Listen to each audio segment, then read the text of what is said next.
Hello everyone and welcome to another video.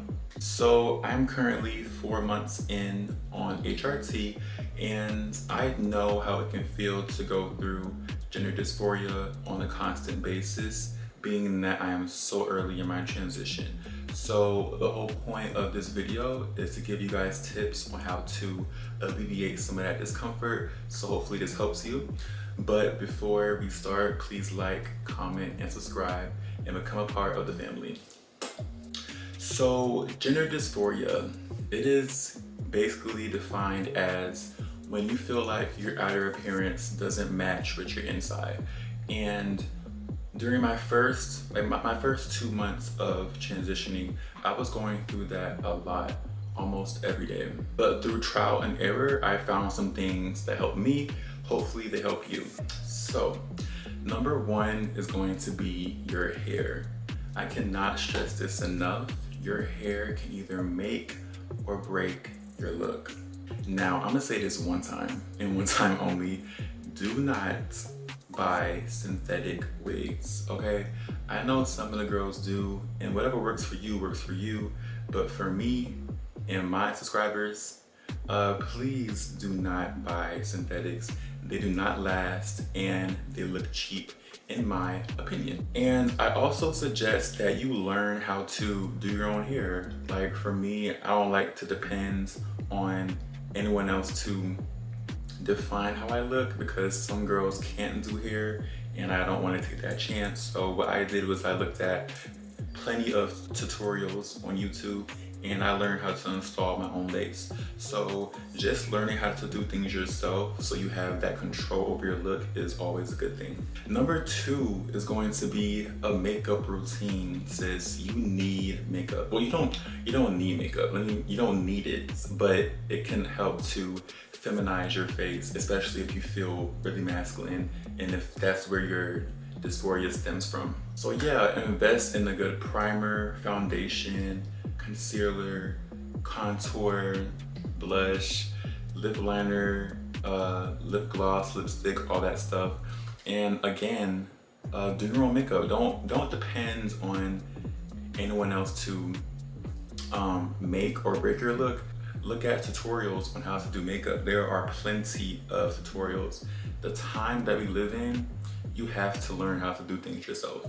But these are the products I use for the most part. I can't find my foundation and I don't feel like getting up, but I use the Revlon Color Stay Foundation. I use the e.l.f. Concealer, the e.l.f. Power Grip Primer, and I use the NYX Can't Stop Won't Stop Contour. Blush, of course. This is just like a basic blush from Amazon. And of course, my combo that I go to all the time is my lip liner. This is actually eyeliner. Don't judge me, but it's like really good. It's the NYX Professional Retractable Eyeliner. It's on Amazon. And my Fenty gloss. I do not go anywhere without my Fenty gloss. Now, number three, my favorite is padding. Like I love padding or shapewear, whatever you want to call it. Things like hip pads, padded bras, stuff like that. For me, in the future, I do plan on getting a breast augmentation and a BBL, but I'm literally so early in my transition. That's not even a thought right now because I really want to wait until my breasts fully develop to really see if I need that. But in the meantime, like things like padded bras really help with my dysphoria and it can help yours too. I get my padded bras from Amazon and my hip pads. So they're really cheap and they get the job done.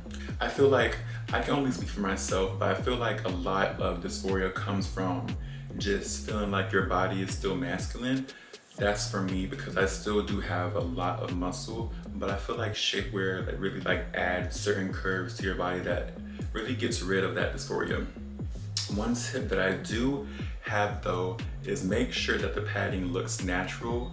Once again, do use this, but for me, like I like everything to look clean and natural. I don't want anything too dramatic. That's just not how I define being feminine. I define being feminine as being naturally pretty, you know, just like stuff like that. So getting padding that works for your body, is light, not too much, and you know, it just adds the right amount of shape. Another thing is nails. For me, I define being feminine by always having your nails done. Like, I have like naturally big hands, but I don't really care. I feel like nails make them look more feminine. Don't pay attention to this broken nail. I'm gonna get them redone. But I feel like always having your nails done is a plus. The length is up to you. Once again, for me, I like shorties. These are really cute. I like shorties, but some girls like long nails.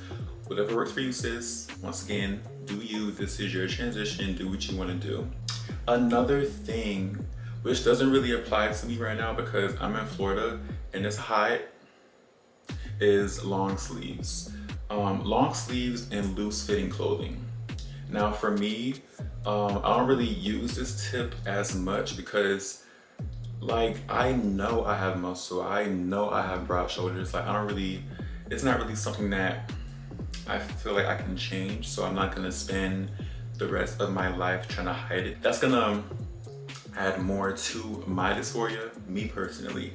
And one thing that always helps me is just knowing that, number one, there are cis women that have muscle, there are cis women that have broad shoulders. Like, being, you know, on the bigger side or on the more muscular side is not always a bad thing. I feel like because in the media, like, women are presented as, you know, like small, petite, you know, girls. We don't really see, you know, the tall girls, the muscular girls, like the broad girls. We don't really see those things, so that can add to dysphoria. But just knowing that those women simply exist can help with your dysphoria if you have the same body shape as me. But if what I just said did not help you at all, I suggest wearing loose fitting clothing and long sleeves to really hide your muscle and the broadness of your shoulder. And going back to hair, I feel like having like long hair that drapes over your shoulders as well can help give the illusion that your shoulders are narrow.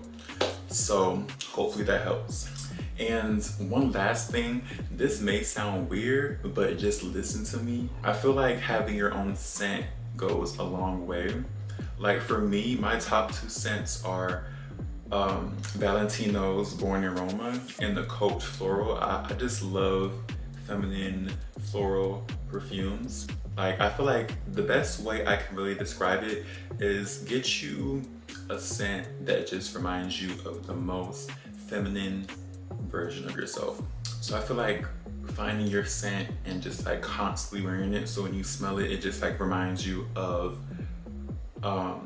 where you're going. But yeah, those are all my tips that I have for you to help alleviate your gender dysphoria. Hopefully it helped you. And remember, if my tips don't work for you, that's okay. Do what's best for your transition. This is just what helped me, and I'm just relaying the message, so hopefully it helps someone else. But girl, do you.